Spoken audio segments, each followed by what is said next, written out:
하얀 지네가 처음 마당에 나타났을 때 강태섭은 이미 자신의 삶이 미묘하게 바뀌고 있음을 감지했다. 그 작은 생명체가 전한 낯선 기운은 깊은 산골의 적막한 풍경을 서서히 뒤흔들 준비를 마친 듯 보였다.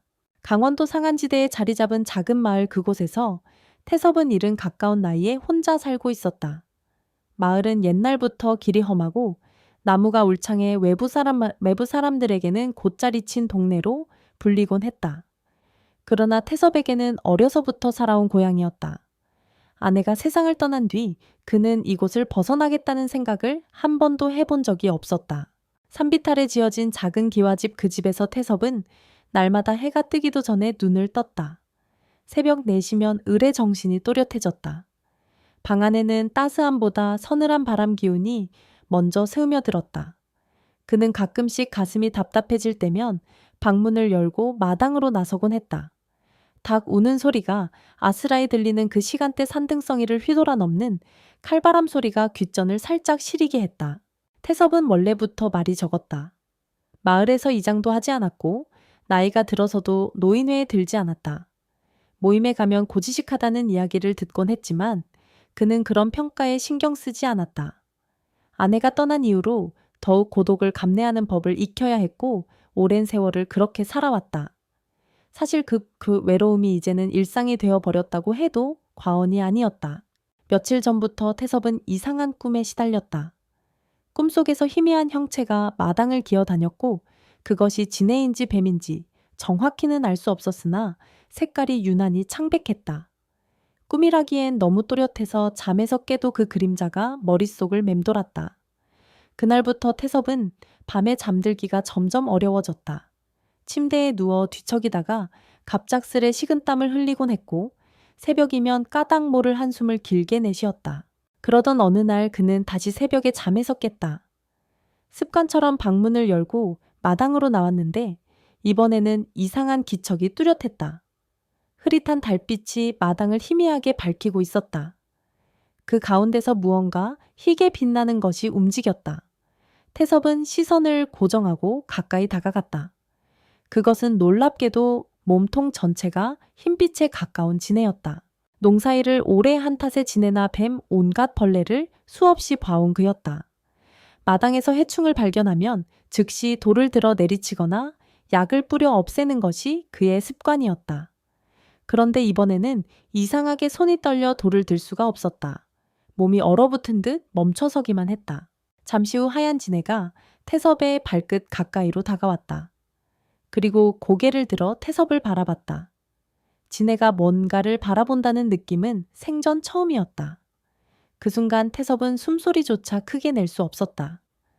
눈앞의 벌레가 단순한 해충이 아니라고 직감했다. 시간이 잠깐 멈춘 것만 같았다가 이윽고 지네는 구들장 아래쪽으로 천천히 몸을 돌렸다. 이질적인 희곡인 다리가 어둠 속으로 사라지자 태섭은 그제야 긴장해서 풀렸다. 마치 귀신을 본 것처럼 헛웃음을 지으며 한 발짝 뒤로 물러났다. 내가 어쩌다 이렇게까지 됐나? 귀신에라도 씌인 걸까? 이튿날부터 태섭은 집 안 공기가 어딘가 달라졌다고 느꼈다. 마당에 서 있으면 혼자가 아니라 누군가가 곁에서 지켜보는 듯한 기이한 기운이 감돌았다. 그 느낌이 전혀 불쾌하지는 않았다. 오히려 마음 한구석이 조금 덜 외로운 듯했다. 생전 처음 겪는 묘한 안도감이었다. 하지만 하얀 지네를 본 뒤로 마음속에 불길한 예감도 자라나기 시작했다. 혹시 이게 무언가 안 좋은 징조가 아닐까 하는 생각이었다. 밤이 깊으면 또다시 그 꿈을 꾸게 될까 두려워 쉽사리 눈을 붙이지 못했다. 그러던 중 결국 꿈은 또 찾아왔다. 이번엔 훨씬 더 또렷했다. 꿈속의 지네가 태섭의 팔에 감겨드는 듯한 차가운 촉감까지 생생했다. 잠에서 깨어나도 팔뚝이 묘하게 시려 쉽게 잠들 수 없었다. 다음날 해가 떠오르자마자 태섭은 마당 구들장 주위를 꼼꼼히 살폈다. 혹시 지네가 남긴 흔적이 있을까 궁금해서였다. 그러나 땅 위에는 별다른 자국이 없었다. 구들장 아래를 손전등으로 비춰봐도 텅 비어 있었다. 거짓말처럼 아무것도 발견되지 않았다. 그 다음날 새벽이었다. 평소보다 깊은 잠에 빠져있던 태섭은 갑작스럽게 쿵 하는 둔탁한 소리에 깨어났다. 머리가 띵하고 심장이 쿵쾅거렸다. 그는 무슨 일이냐는 표정으로 방 안을 두리번거렸다. 그러다 왼팔에 서늘한 감각이 느껴져 옷소매를 걷어보았다. 달빛에 비친 그의 팔에는 붉고 이상한 형태의 멍자국이 분명하게 찍혀 있었다. 가까이 살펴보니 진의 형상을 닮아 있었다. 손가락으로 꾹 눌러봤지만 통증은 전혀 없었고 대신 한기를 동반한 불가사의한 느낌이 전해졌다. 이게 대체 무슨 일이람? 일어서려는 찰나방 구석에서 또 다른 물건이 떨어지는 소리가 들렸다. 돌아보니 아내의 사진이 담긴 액자가 바닥에 떨어져 있었다. 유리는 깨져 있었고 깨진 파편 사이로 아내가 환하게 웃던 모습이 드러났다. 그 순간 태섭은 등골이 서늘해지며 소름이 돋았다. 얼른 액자를 주워 안았고 아내 사진을 바라보다가 다시 자신의 팔뚝을 살폈다. 붉은 멍, 그리고 어젯밤 꿈에서의 그 하얀 지네가 동시에 떠올랐다. 설마 이런 게 진짜로 있는 일인가? 이상한 예감에 사로잡힌 태섭은 집 안에 머물기 무서워 서둘러 옷을 챙겨 입었다. 아직 동이 트기도 전이었다. 마을 전체가 캄캄한 어둠에 잠겨 있었다. 그러나 태섭은 주저하지 않았다. 그는 허리를 굽히고 신발을 꿰어 신었다. 그리고 산 너머에 있다는 무당집으로 향하기 시작했다. 평생 미신을 믿지 않았던 그였지만 지금은 누군가의 도움이나 조언이 desperately 필요했다.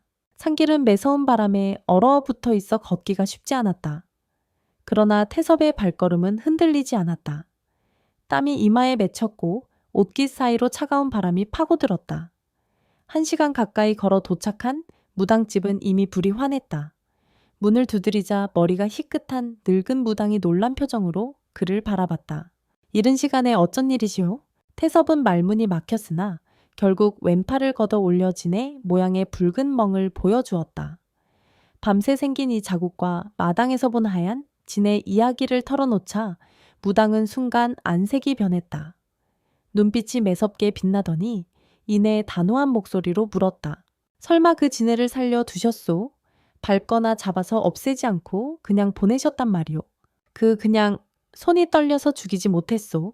그러자 무당은 갑자기 태섭의 손을 꼭 잡았다. 그 진해는 보통이 아니오. 흔히 말하는 하늘 표식을 타고난 영물일 수도 있어요. 특히 온몸이 희다는 건 아주 특별한 징표일 때가 많소. 그런 영물이 나타나면 자손 중 누군가가 훗날 커다란 인물이 될 운명을 지닐 수 있다고들 하지요. 허나 밝은 운 밑엔 어두운 그림자도 공존한다고 하오. 이런 운세는 기쁨과 눈물이 함께 온다는 뜻이오. 갑자기 터져나온 무당의 설명에 태섭은 속으로 코웃음이 치였다. 평생을 고생만 하며 살아온 자신인데 무슨 대단한 운명의 소유자란 말인가. 그러나 집으로 돌아가는 길 내내 무당의 말이 머릿속에서 맴돌았다. 나라의 기둥이 될 운명, 피눈물 등 낯선 단어가 귓전을 떠나지 않았다. 사실 태섭에게는 서울에서 사법시험을 준비하던 아들 태진이 있었다. 이미 3번이나 시험에 떨어졌고 올해도 기대가 높지는 않았다. 수도권에서 자취방을 전전하며 매일같이 도서관에 틀어박혀 살던 아들을 생각하면 마음이 무거웠다. 농사로 버는 돈이 넉넉하지 않아 등록금이나 생활비를 보내주기 빠듯했기 때문이다. 그게 대체 무슨 운명이라니? 지네가 뭐라고? 그날 밤 태섭은 처음으로 하늘을 올려다보며 혼잣말을 했다. 여느 때처럼 마당에 나와 별을 보았는데 아내가 살아있을 때는 그런 버릇조차 없었던 것 같았다. 그는 텅 빈 하늘을 향해 자신도 모르게 작게 중걸거렸다. 설마 그런 게 정말 있는 걸까? 시간이 흐르며 마을에는 가을이 깊어갔다. 들판은 황금빛으로 물들었고 아침 저녁으로 찬 공기가 스며들었다. 태섭은 부지런히 밭일을 하면서도 왼팔에 붉은 멍을 자주 들여다봤다. 신기하게도 멍이 옅어지지 않고 계속 남아있었다. 때로는 서늘한 느낌이 팔뚝을 타고 올라왔다. 어느 날 저녁 전화벨이 울렸다. 발신자는 서울에 있는 아들 태진이었다. 수학이 넘어 아들의 목소리는 지쳐 있었다. 아버지 더는 못하겠어요.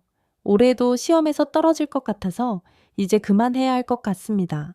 태섭은 순간 무당의 말이 떠올랐다. 자손 중 누군가가 큰 인물이 될 운명이라는 그 믿거나 말거나 한 이야기. 그 주인공이 혹시 태진일지 모른다는 막연한 기대가 솟아났다. 그래서 태섭은 드물게 단호한 목소리로 아들을 붙잡았다. 네가 생각하는 것보다 훨씬 더 멀리 갈 수 있다. 잠깐 쉬어도 좋으니 포기만 하지 말아라. 아들은 한동안 대답이 없었다. 숨소리만 이어지다가 이윽고 조용한 목소리로 답했다. 알겠습니다. 그러면 마지막으로 한 번 더 해볼게요. 그로부터 몇 달 뒤 강원도 산골에 한파가 몰려오더니 첫눈이 내렸다. 마을의 지붕과 논밭이 흰색으로 덮였고 사람들은 긴 겨울을 대비해 땔감과 연료를 마련하느라 분주했다. 어느 날 이른 오후 태섭의 집 전화가 울렸다. 평소와 달리 때이른 시각이라 이상하게 생각하며 수화기를 들었는데 아들 태진의 목소리가 거의 터져나왔다. 아버지 붙었어요. 저 사법시험 최종 합격입니다. 그 말을 듣는 순간 태섭은 다리에 힘이 풀려 그 자리에 주저앉고 말았다. 기쁨과 안도감이 뒤섞여 한참을 말도 못하고 울기만 했다. 아들이 환하게 웃는 모습이 머릿속에 선명했다. 한참 뒤에야 겨우 한마디를 꺼냈다. 정말 축하한다. 고생 많았다.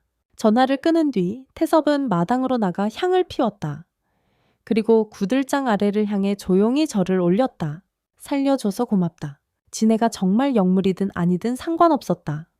아들의 성공이 현실이 되었다는 사실만으로도 이제 충분히 기뻤다. 동시에 무당이 말했던 피눈물이라는 경고가 은근히 마음을 짓눌렀지만 지금은 그 두려움보다 기쁨이 훨씬 컸다. 겨울이 지나고 봄이 왔다. 마을에는 아들이 사법연수원에 들어갔다는 소식이 빠르게 퍼졌다. 예전에는 태섭을 별로 주목하지 않던 이웃들도 어느새 판사 아버지라며 그를 대우했다. 마을 회의에 초대받기도 하고 노인회에 들어오라는 제안도 받았지만 태섭은 몸에 밴 쑥스러움 때문인지 선뜻 나서지 않았다. 그러던 중 어느 날 서울의 취재진이 산골까지 찾아왔다. 지역신문에 실린 짤막한 기사 한 줄이 화제가 되어 강원도 산골 출신 최연소 합격자의 아버지를 직접 인터뷰하고 싶다는 것이었다. 그들은 멀리서 찾아온 보람을 느끼는지 허름한 집과 단출한 살림살이를 보고도 흥미롭다며 열심히 촬영을 했다. 기자들은 태섭에게 성공 비결을 묻다가 점차 집 마당이나 산골의 분위기에 주목했다. 태섭은 내심 부담스러웠으나 솔직한 성격 탓에 물어보는 대로 대답했다. 그 과정에서 하얀 진의 이야기가 자연스레 흘러나왔다. 지난 겨울에 우리 마당에 하얀 진해가 나타났는데 내가 그걸 밟지 않고 그냥 보내줬소. 무당이 말하길 그 진해가 큰 운을 가져다 줄 거라고 솔직히 나는 반신반의했소. 기자들은 눈을 반짝이며 집중했다. 어떤 이는 노트에 부지런히 적었고 또 다른 이는 카메라로 마당의 구들장 아래를 비추기도 했다. 그리고 며칠 뒤 지방신문의 한 면에 산골, 마당의 신비흰 진해가 불러온 법조 신화라는 기사가 크게 실렸다. 이야기는 삽시간에 소문으로 번졌다. 마을 사람들은 호기심에 태섭의 집 마당을 찾아오기 시작했다. 흰 진해를 본 집이면 큰 인물이 난다. 는 말이 여기저기서 퍼져나갔다. 그 와중에 어떤 젊은 부부는 아이가 생기지 않아 고민이라며 이 마당에서 기도해보면 어떨까요? 라고 물어왔다. 태섭은 황당했지만 특별히 거절할 이유는 없다고 생각해 허락했다. 놀랍게도 얼마 지나지 않아 그 부부에게 진짜 아기가 생겼다는 소식이 전해졌다. 다른 농부는 올해 농사가 잘 안 될까봐 걱정이라며 찾아와 구들장 아래에 향을 피우고 갔다가 가을에 큰 풍년을 얻었다고 했다. 또 병을 오래 앓던 노인이 마당에 다녀간 뒤 상태가 호전되었다는 소문도 퍼졌다. 그러자 사람들은 흰 진해가 깃든 복이 서린 마당이라고 부르며 매일같이 태섭의 집을 방문했다. 어떤 이들은 쌀을 한 대씩 놓고 가거나 향을 가득 사와서 피우고 가기도 했다. 처음에는 낯설고 어리둥절했던 태섭도 반복되는 방문에 어느새 익숙해졌다. 평생 외로웠던 그에게 사람들의 안회는 묘한 위안이 되었다. 비록 황당한 이유로 찾아오는 것 같아도 이웃의 발길 소리가 마당을 정겹게 만들었다. 그러던 채 아들 태진이 사법연수원을 수료하고 곧 판사로 임용된다는 소식이 전해졌다. 마을 사람들은 더욱 흥분했다. 봐라, 진짜 큰 인물이 나왔지 않은가 라는 말이 돌았고 외지인까지 구경 삼아 찾아오게 되었다. 태섭의 집은 그야말로 문전성시가 되어가고 있었다. 그리고 드디어 태진이 마을을 찾았다. 아들은 자신에게 쏟아지는 관심이 조금 부담스러운 듯 보였다. 그럼에도 태진은 아버지와 오랜만에 만난 기쁨이 커 보였다. 마당에 들어선 태진은 집 안부터 살피더니 아버지를 껴안았다. 아버지 잘 지내셨죠? 그럼 너야말로 애썼다. 부자는 해걸음까지 마당에 걸터 앉아 이런저런 대화를 나눴다. 태진은 서울 생활의 고단함을 털어놓았고 태섭은 아들이 열심히 해준 덕에 마을에 좋은 소문이 났다고 말했다. 다만 흰진의 이야기를 들은 뒤로 태진은 조금 의아하다는 표정을 지었다. 아버지, 정말 마당에 그런 지네가 나타났나요? 제가 어릴 때 본 지네들은 다 검거나 갈색이었는데 나도 믿기 어려웠지. 그런데 내 눈으로 직접 봤단 말이야. 자세히 쳐다보면 그 눈빛이 이상했어. 꼭 생각이 있는 듯한 표정이었지. 태진은 잠깐 침묵하더니 반신반의하는 듯 고개를 끄덕였다. 그럼 저도 한번 기다려 보겠습니다. 혹시 나타날 수도 있잖아요. 그날 밤 부자는 나란히 마당에 나와 별을 바라봤다. 도시에서는 보기 힘든 수많은 별이 깜깜한 하늘에 가득했다. 부자의 그림자가 안방 문 앞에 길게 드리워져 있었다. 그때 마당 구석에서 작은 움직임이 느껴졌다. 태섭은 순간 숨을 멈췄다. 달빛 아래에서 희미하게 빛나는 하얀 형태가 움직이고 있었다. 저거다. 태진도 숨을 죽이고 지켜봤다. 지네는 한동안 구들장 근처에서 기어다니더니 잠시 머리를 들어 두 사람을 바라보는 듯 하더니 이내 천천히 사라졌다. 태진은 입을 다물지 못했다. 정말 있었군요. 이게 말이 되나 싶지만 제 눈으로 봤으니 믿어야겠네요. 그 순간 태섭은 마음 한편에서 묘한 감사가 솟았다. 아들이 직접 하얀 지네를 본 것은 마치 무당의 말이 단순한 우연이 아니었음을 증명하는 느낌이었다. 동시에 피눈물에 대한 두려움이 다시 한번 고개를 들었지만 지금 이 순간만큼은 그 감정을 억눌렀다. 그저 아들과 함께 있다는 사실이 소중했기 때문이었다. 여름이 가까워질수록 태섭의 집은 더욱 북적였다. 전국 각지에서 온 사람들이 흰 진해의 기운을 받으러 왔다고 했다. 어떤 이는 시험 합격을 기원하고 또 다른 이는 병 낫기를 기도했다. 태섭은 자신이 아무것도 한 게 없다고 설명했지만 그럴수록 사람들은 더 열광적으로 찾아왔다. 신통방통한 기운이 흐른다는 소문은 입에서 입으로 퍼져나갔다. 그러던 무렵 태진이 다시 마을에 내려왔다. 이번에는 8살짜리 아들 곧 태섭의 손자 민재를 데리고 왔다. 민재는 밝은 눈빛을 가진 아이였다. 도시에서 주로 지내서인지 시골 풍경을 보자마자 들뜬 목소리로 할아버지 집 정말 넓다라고 소리쳤다.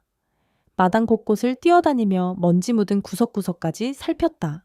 할아버지 하얀 지네가 진짜 있대요. 저도 보고 싶어요. 민재의 눈동자는 호기심으로 빛났다. 태섭은 손자의 얼굴을 보며 웃었다. 글쎄다. 나타나려면 나타나고 안 나타나면 할 수 없는 거지. 해가 지자 세 사람은 함께 저녁 식사를 했다.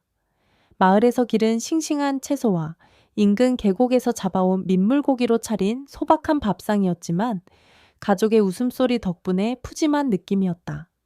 태진은 밥을 먹다가 문득 아버지를 향해 물었다. 아버지 그 지네를 처음 봤을 때 왜 안 밟으셨어요? 평소 아버지 성격이라면 해충은 바로 없앴을 텐데. 태섭은 잠시 생각에 잠겼다. 그날 밤의 떨림이 다시 떠올랐다. 말로 설명하기 힘들지만 손이 떨려서 차마 돌을 들 수가 없었어. 지네가 나를 똑바로 보는 것 같더라고. 태진은 조용히 웃었다. 그게 운명이라는 건가 싶기도 하네요.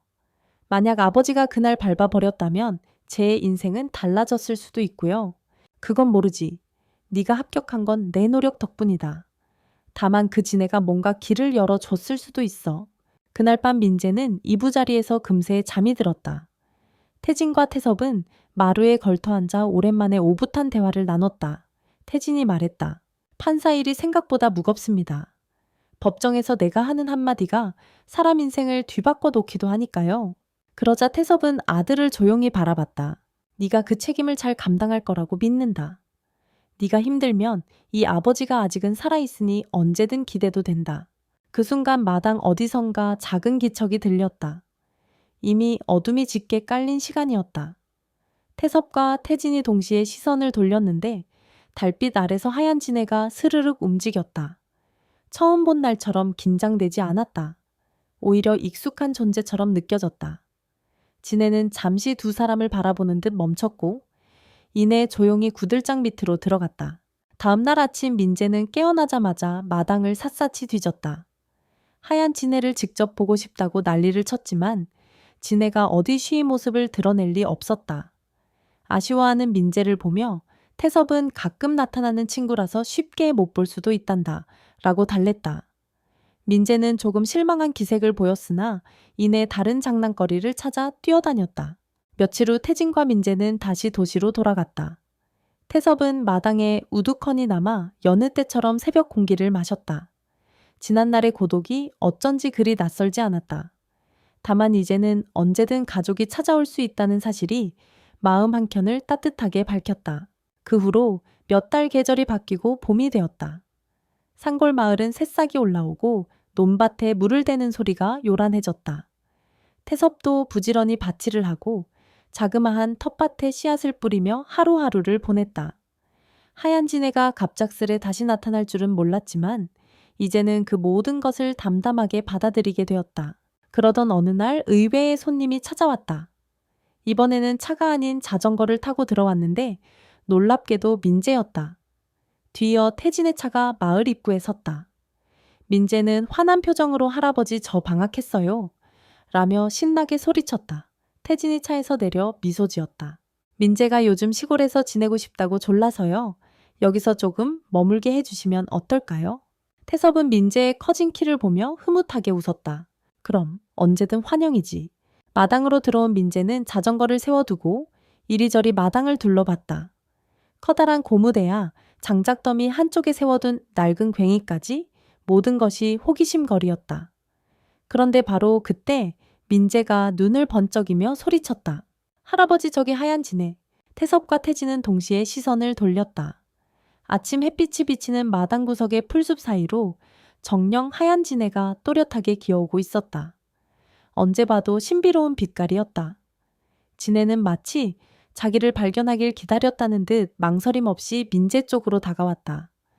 그리고 잠시 민재 앞에서 꿈틀거리며 가만히 머리를 드는 듯한 동작을 취했다. 움직이지 마라 민재야. 태진이 조심스럽게 말했다. 그러나 민재는 두려워하지 않았다. 눈을 동그랗게 뜨고 지네를 지켜봤다. 태섭은 그 광경을 보며 중얼거렸다. 이번엔 내 차례구나. 하얀 지네는 잠시 민재를 응시하다가 이내 천천히 몸을 돌려 구들장 아래로 사라졌다. 주변 공기가 어쩐지 싸늘해지면서도 동시에 몹시 고요했다. 아직 어린 민재는 그 의미를 알지 못했지만 태진과 태섭은 눈빛을 교환했다. 무당이 말했던 하늘에서 내린 특별한 징표라는 문장이 다시금 떠올랐다. 아버지, 이건 또 무슨 의미일까요?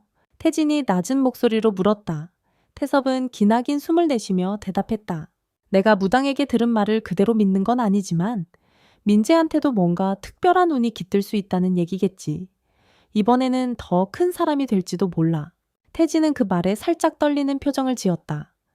자신에게도 크게 도움을 준 혹은 상징적인 존재였던 하얀 지네다. 하지만 동시에 피눈물이라는 불길한 단어도 떠오른다. 그럼에도 태섭의 얼굴에는 잔잔한 미소가 떠올랐다. 손자를 지켜보는 그의 시선은 이제 조금 두렵기보다 기대가 더 커 보였다. 그날 저녁 세 식구는 조촐하게 모여 식사를 했다. 소박한 반찬에 따뜻한 국을 곁들인 밥상이었다. 식사가 끝나자 태진이 조심스럽게 이야기를 꺼냈다. 아버지 이젠 서울로 올라오시는 게 어떨까요? 민재도 할아버지를 자주 보고 싶어 해요. 아버지가 혼자 계시는 것도 마음에 걸리고. 그러자 태섭은 숟가락을 내려놓고 한참 동안 말 없이 생각에 잠겼다. 사실 그는 평생 이 산골을 벗어나 본 적이 거의 없었다. 마을의 공기와 땅 하물며 바람 소리까지도 익숙했다. 이곳을 떠난다는 건 쉽지 않은 결정이었다. 그럼에도 그는 천천히 고개를 끄덕였다. 그래, 이제 슬슬 그럴 때가 된 것 같기도 하구나. 이 집도 언젠가는 새 주인을 맞이해야 할 것이고 나도 너희와 함께 지내면 민재가 자라는 것도 곁에서 볼 수 있으니 좋겠지. 민재는 양쪽 눈을 반짝이며 환하게 웃었다. 할아버지, 제가 좋은 곳 많이 데려갈게요. 하고 들뜬 목소리로 말했지만 태섭은 그저 부드러운 미소로 답했다. 식사가 끝난 뒤 태섭은 마당으로 나와 가만히 구들장 아래를 바라봤다. 하얀 지네가 언제 또 나타날지는 알 수 없었다. 그러나 그 지네가 계속해서 누군가의 인생에 섬세한 신호를 주고 있다는 생각이 스쳤다. 아내가 떠난 뒤로 줄곧 외로웠던 자신이 이 지네를 만나면서부터 새로운 길을 열었다는 사실을 부정하기 어려웠다. 밤이 깊어 하늘에 별이 가득 떠 있었다. 태섭은 달빛 아래에서 아내 사진을 조심스레 꺼내봤다. 젊은 시절 활짝 웃는 모습의 아내였다. 그 시절 둘은 가난에도 굴하지 않고 서로를 의지하며 농사짓고 살았다. 아내가 떠난 후 오랜 시간 태섭은 사진을 똑바로 바라볼 용기도 없었다. 하지만 지금은 달랐다. 여보, 이제 우리 가족이 한자리에 모일 것 같소. 민재가 벌써 이렇게 컸네. 그 말에 태섭의 목소리는 떨렸지만 눈물은 슬픔이 아니라 안도감과 그리움이 섞인 따뜻한 감정으로 흘러나왔다. 그는 시선을 구들장에 고정했다. 하얀 지네가 지금 이 순간 구들장 밑에서 무슨 생각을 하고 있을까? 사람의 말을 알아들을 리 없지만 왠지 모든 것을 알고 있다는 느낌이 들었다. 며칠 뒤 태진과 민재는 다시 서울로 돌아갔고 태섭은 곧 이사를 준비하기 시작했다. 정든 마을을 떠나는 일은 마음이 복잡했지만 더 이상 늙은 몸으로 홀로 남아있는 것도 힘겨웠다. 반면 새로운 환경에서 손자와 함께하는 날들을 상상하면 가슴이 조금씩 설레었다. 사람들은 태섭이 이사를 간다는 소식을 듣고 아쉬워했다. 이 마당에서 하얀 지네를 봐야 하는데 선생님이 떠나시면 어쩌나라며 조바심을 내는 이도 있었다. 그럴 때마다 태섭은 지네는 이 땅에 남겠지요. 나는 그냥 자리를 비울 뿐이라고 답했다. 스스로도 그 말이 왠지 맞을 것만 같았다. 언젠가 또 다른 누군가가 이 집에 들어와 하얀 지네의 신비를 발견할 수 있을 거라는 묘한 믿음이 있었다. 마침내 이삿날 아침이 되었다. 태섭은 마을 사람들에게 간단한 작별 인사를 전했고 마당을 마지막으로 둘러보았다. 지붕이 기울어져 낡았고 마루바닥은 오래되어 삐걱거렸지만 모든 구석이 추억으로 가득했다. 그리고 구들장 아래에 시선이 멈췄다. 혹시 하얀 지네가 다시 나올까 싶어 잠시 기다렸지만 아무 움직임도 없었다. 아쉬움이 몰려왔지만 그저 잔잔한 미소로 대신했다. 그동안 고마웠다. 작은 목소리로 혼잣말을 하곤 그는 상자를 챙겨 마당 밖으로 나왔다. 아들이 준비한 트럭이 그를 기다리고 있었다. 운전석에 탄 태진이 창문을 내리고 말했다. 아버지, 별 문제 없으시죠? 짐 다 실었나요? 그래, 다 실었어. 뒷좌석에서는 민재가 할아버지 빨리 타요라고 외쳤다. 태섭은 마지막으로 허름한 대문을 바라보았다. 그리고 미련 없이 트럭에 올라탔다. 차가 마을 어귀를 벗어나기 시작하자 평생 정든 산골 풍경이 조금씩 뒤로 멀어져 갔다. 그렇게 하여 하얀 지네와 함께했던 기이한 소동은 일단락되는 듯했다. 그러나 태섭의 마음속에는 왠지 모를 확신이 남았다. 그 지네는 아마 앞으로도 계속해서 누군가의 삶에 작지만 강렬한 변화를 일으키리라는 믿음이었다. 그의 아들 태진에게 그리고 손자 민재에게도 마찬가지였다. 언젠가 그들이 자신만의 길을 열고 때로는 슬픔과 어려움을 겪더라도 결국은 하얀 지네가 상징했던 어떤 빛을 향해 나아갈 거라고 생각했다. 서울로 올라온 태섭은 처음에는 모든 것이 낯설었다. 건물들은 높고 도로에는 차들이 끝없이 달렸으며 밤에도 불이 꺼지지 않았다. 그러나 태진의 집에서 민재와 지내면서 점차 적응해 갔다. 민재는 학교에서 돌아올 때마다 할아버지 옆에 꼭 붙어 앉아 시골 마을의 이야기를 묻곤 했다. 할아버지, 그 하얀 지네는 지금도 거기 있을까요? 태섭은 잠깐 눈을 감았다가 작게 웃으며 대답했다. 글쎄, 아마도 누군가가 또 나타나기만을 기다리고 있지 않을까 싶구나. 민재는 아쉬운 듯 고개를 끄덕였지만 어느새 다른 주제로 말을 돌렸다. 아이의 호기심은 늘 빠르게 옮겨 다녔다. 그 모습이 태섭에게는 경이로웠다. 어쩌면 민재가 훗날 자신도 모르는 운명을 따라 더 큰 길로 나아가게 될지도 몰랐다. 아니, 이미 그 길로 가고 있는 중일 수도 있었다. 시간은 흘렀고 태섭은 도심 생활에 제법 익숙해졌다. 아파트 단지에 산책로를 걸을 때면 시골 마을에서 맡던 흙 냄새가 그리워졌다. 그래도 옆에서 제잘거리는 민재와 가끔씩 한숨 짓는 태진을 보면 이 선택이 옳았다는 생각이 들었다. 가족이 함께라는 것, 그것이야말로 평생에 걸쳐 가장 큰 복이 아닐까. 어느 저녁 거실 창문으로 달빛이 들어왔다. 태섭은 무심코 왼팔을 살폈다. 여전히 희미하게 남아있는 지네 모양의 멍자국이 보였다.